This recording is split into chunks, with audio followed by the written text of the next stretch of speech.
Hi guys, welcome to today's vlog.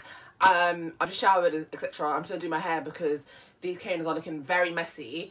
So I'm just gonna do 2 quick flat twists and then ready to start my work day. Same thing, water bottle, spray. Cause I don't like to comb or brush my hair if it's like very dry.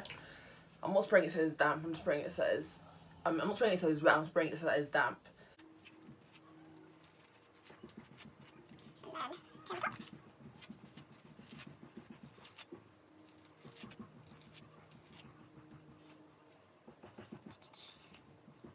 And then hairbrush to brush it down with. Then edge control. I'm gonna put that in these places just to get looking neat.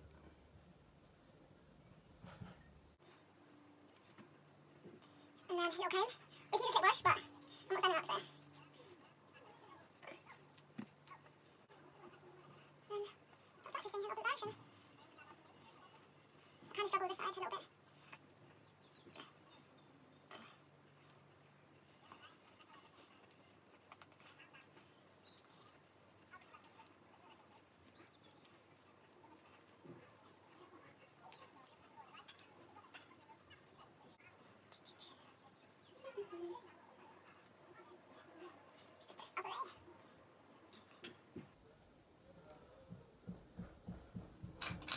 And then I'm just gonna get a bobby pin.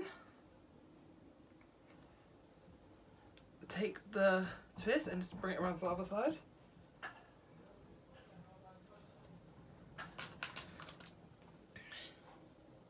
Same with this bobby pin, the other side. Tuck it in, and then voila, hair's done. So.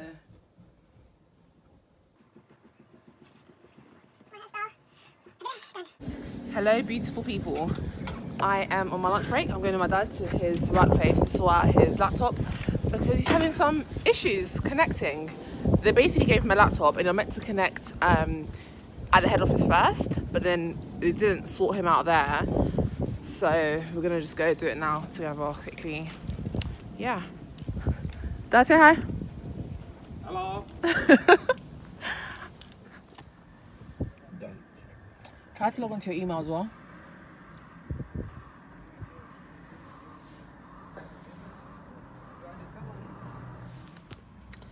So we're outside, we're not gonna go in because the virus, but we just needed to connect to the Wi-Fi here, so yeah. Just got back home, network issues are sorted, so he was able to connect to the network and his VPN is working, etc, which is good. I'm gonna go eat very quickly. I've got a meeting at 1 o'clock, so just gonna grab some food. How long do I have? 10 minutes. That's a bit mad. And it's a video call. Okay, I might have to eat after my call, but yeah. Issue sorted? Sorted. I'm very happy. Good. Just got back home. It's so nice today. The weather's so nice. Yeah, good weather. It's like spring vibes. Lunch. This is spinach with peanut butter, hard chicken, guanga.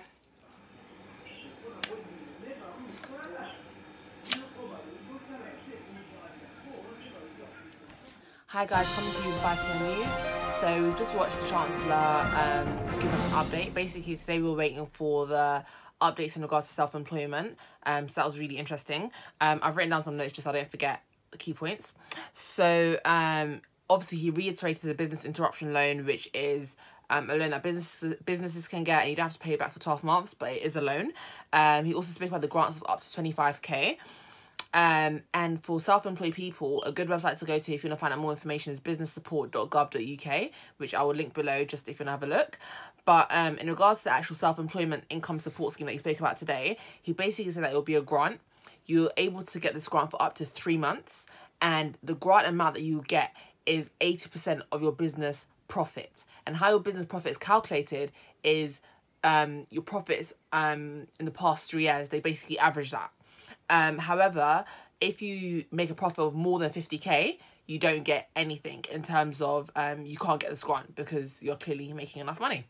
So yeah, So eligibility is those who can get it are those who file their tax returns for 2019. And if you haven't filed your tax return yet, it's fine. They're giving you 4 more weeks to file your tax return, and then you can apply for the grant. And he was basically saying that in June the first payments will be made. It wouldn't be any sooner because it's not feasible, basically, is what he kind of said as a summary. In terms of what I think about it, I feel like because payments are going to be made in June, he's making the assumption that people have savings to live off for the next 3 months. And this is just not accurate, because I remember a study a couple of years ago that I read, so I think around in 2018. I think 2018 it was. I'll put the link below anyway. They were basically saying how 1 in 4 adults have savings, which means that a lot of people don't actually have savings. So the fact that this is coming out in June, the grant is available in June, isn't great. What is good though is that HMRC will pay it straight into your bank account, which is good. And also in June, if you do get the grant, what they do is that they'll back pay you up until March, so you'll have that 3 months cap. Basically they'll give it to you in a lump sum in June. So that's kind of what the plan is. And then what else do they say? But they basically say that in the meantime you can apply for universal credit, or you can access council emergency funds. I'm not sure how the council emergency funds would work, but I'm pretty sure that's not a straightforward process. And I know universal credit takes 5 weeks to once you apply for it to actually receive. So yeah, that's just a con really. And then another thing about the self-employment income support scheme is that those who have new businesses can't apply for it at all, because obviously you don't have any data to show that you've filed for a tax return, or that you have any kind of like revenue or profit. You don't have that kind of information yet. If you're a new business, let's say you opened last month, you obviously can't apply for it. So yeah, but that's obviously good, because it obviously stops fraud. If you could apply for if they let new businesses apply for it that literally just opened, I feel like the fraud would be through the roof. So I feel like that's a good measure that they took. But you can apply for it if your business has been open, let's say, for a year, because they'll just basically average out your profit for the past 12 months rather than the past 3 years. So that's kind of how that works. Another thing I was thinking about was that, like, it's not great because a lot of small businesses and a lot of people who are self-employed have small businesses, and they don't actually make a lot of profit, because obviously this is all based off profit, not based off revenue.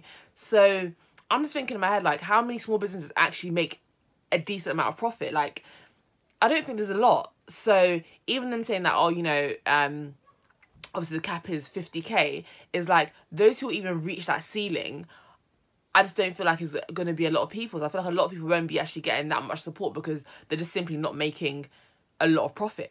Because it's based off profit, obviously. It's based off 80% profit, the amount that you get per month. So yeah, a lot of people won't be getting that £2,500 a month, let's just say.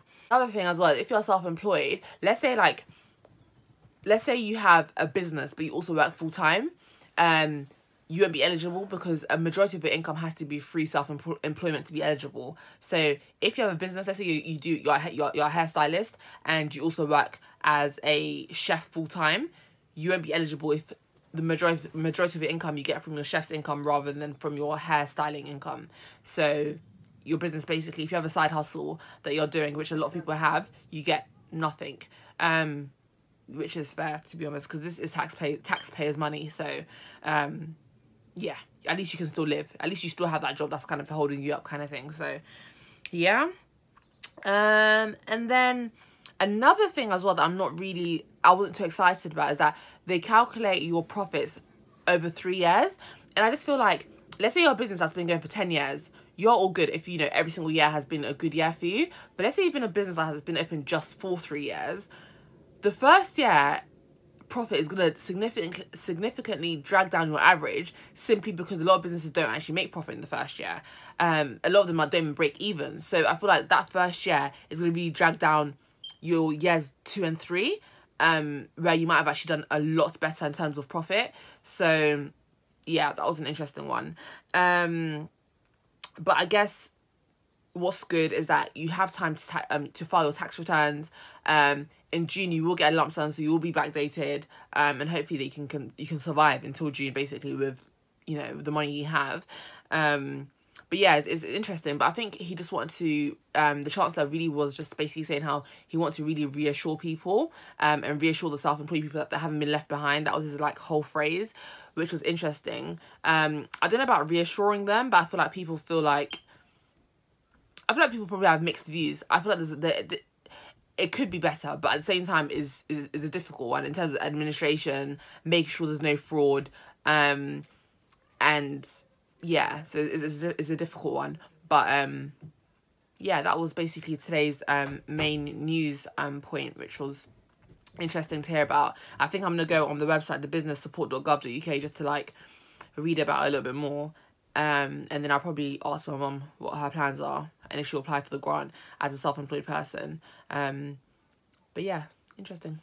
Tell me what your thoughts are below in the comments or on my Instagram.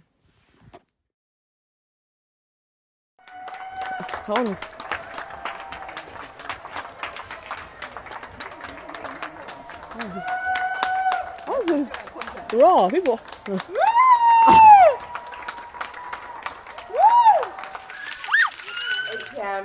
Thursday, 26th of March. Everyone is outside clapping for the NHS and all the hard work that they've done in this period and the hard work that they're going to do.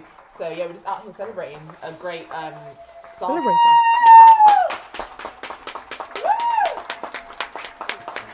Okay, so book review time. I've picked a couple of my books to review and recommend. Some of these books are really, really good and some of my favourites. And yeah, I just hope you guys enjoy it and yeah, get into it. Okay, the first one is Tomi Adeyemi's book, Children of Blood and Bone. She's actually my age mate. She's an American novelist. This is my first ever fantasy book I've ever read. No, that's a lie, but I haven't read a fantasy novel in a very, very long time. This book was amazing. Literally, when I had it, couldn't put it down. Read it all the time. Finished it in like a couple of days.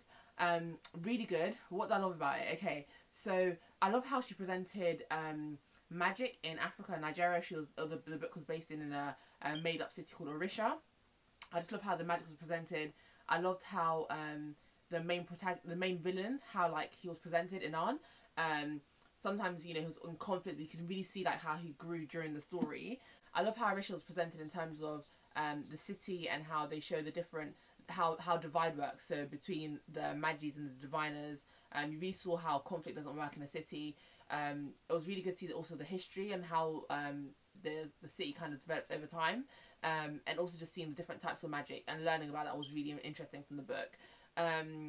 What else? There's so many just like different scenarios, and I feel like the plot was really intense, but it was so intense that it was capturing in terms of like you just want to carry on reading the book and not let it go, basically. And I really enjoyed the like Yoruba methodology. I don't know maybe if it's accurate, I'd say, because obviously I'm not Nigerian, but it was really interesting to read. So that was that. And then after this came out, I think about a year later, the second book came out, which is Children of Virtue and Vengeance. I've got to say, this wasn't as good. Okay, so this, I'm going to give it a 4 out of 5. Really, really good.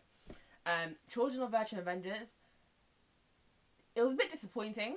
You know when you're expecting too much from a second book, and usually the first book is one that gets you kind of captured, and then you read the second book and then you're like, oh my gosh, this is so good. But yeah, I wasn't really the biggest fan of this book. I just feel like it was a bit flat sometimes, and the storyline dragged out a little bit, and sometimes the theme of like danger and hate was a bit much, or didn't really like flow. So not the biggest fan, but yeah, if you were to read them, I'd definitely say read both, because you might as well. But this is just not as great as the first one. But I'd recommend this. I loved this book. I recommend it to my sister, actually. She wasn't the biggest fan of it, but I recommended it to someone else and they loved it. So it just depends what you like. I haven't read fantasy in ages, but I was so happy to kind of get back into it after a couple of years. So yeah, really good read. Third book. This book. Oh, sorry, stop. Oh, no. Continue. So this book was nominated for the Man Booker Prize, and it's called A Little Life by Hanya. I'm about to butcher her surname. Yanagihara, I think it is. Amazing. Like 5 out of 5, guys. You have to read this book. So basically, this book is about 4 young men based in New York. They're all really successful. It has one main character who's called Jude. Jude is in constant conflict in his life. He's experienced some really good things in his life. He's experienced some really negative things in his life. It's the first book that I've read of a main character who's so damaged psychologically and physically. but it's a really beautiful book. I really liked how they presented love and like its different nuances, because sometimes when you're reading books and the main theme is love, all you'll read about is like relationships, sex, that kind of thing, but like it really just showed how like intricate and like the different details of relationship, which I really enjoyed. I love the language I was using in the book. I love the plot line. It was literally an A-star. Like, you cannot go wrong if you read this book. It's chunky. Don't be deterred, because you'll read it quick, because it's just that good that you just don't want to put it down. I cried when I was reading this book. I laughed. I smiled. I was sad. It's just mad. Like, you go through so many emotional experiences when you're reading this book. And yeah, it's just amazing. I love the friendship in this book. It shows you that friendship can be have different layers to it, and how important friendship is in lightness and darkness, in happy times and sad times, and how much friends really do support you. But yeah, I just love this book. Like, I loved it. After I got this book, I thought I really want to read Yanagihara's other books. So I went to research and I ordered The People in the Trees. So The People in the Trees, guys. Okay, so I told you guys this is 5 out of 5. People in the Trees, unfortunately, it just didn't do it for me. This book. Yeah. It's just really hard to get into. It's so hard to get into. And the main characters are really hard to like. I think one thing I didn't finish this book, by the way. I've read like half of the book. I just couldn't carry on reading it. What I can say I enjoyed about it is the culture, and it shows how much sometimes how destructive the West can be. But yeah, I just didn't enjoy it, which is really sad, because A Little Life, I just wanted more. I wanted more from this author. But yeah, I might try to carry on reading it at another point, but right now it's not doing it for me. So last bit to get into is called The Namesake by Jhumpa Lahiri. Hope I didn't butcher the name. I wanted to read this book because basically it talks about names, and names are really important to me. My name is really important to me, and I think names are just important generally. So I got this book from Amazon. Really good in terms of learning about another culture and how they name their children in different cultures, and how important names are in other cultures. It's also really important because when I was reading it, basically the family moved from one country to another country, from one country to the US, and it was just really important. Like, it was just really interesting seeing that journey, and how so many of my parents had to come to England and change their lives and adapt to a new culture, seeing how their kids are growing up completely differently, seeing how their kids are not marrying Congolese people. Literally the same thing happened in this book, and it was really interesting to read. Like, when I was reading, I was like, oh my gosh, this is literally what my parents are going through and have been through, and it just makes you really appreciate and what your parents, the transition that they made from moving, let's say, from Congo to the United Kingdom, and raising children here and raising a family here and being separated from your family that in Congo. A really good book. The only thing I would say is that it was good, but then towards the end it just got very dry, like so dry. Literally, like, this section of the book, it took me 5 days to read, and look how small it is, guys. It just got very dry towards the end. But in terms of the book and its overall themes, I would say I really enjoyed it. In terms of rating out of 5, I would say it's a 3 out of 5. The ending could have been much better, but in terms of themes and showing you how important names and culture and identity is, amazing read. So I'd recommend this, but I would say it's a 3 out of 5, and is probably not a holiday read. I'd say it's more of a train read, because if you bought this on holiday, you'd be angry that the ending was dead. However, if you bought this on holiday, you'd sit on the beach and probably burn, because you can't stop reading it. So yeah, this is a holiday read, this is a train read. But yeah, I hope you enjoyed my book reviews, and hope there'll be some more in the future.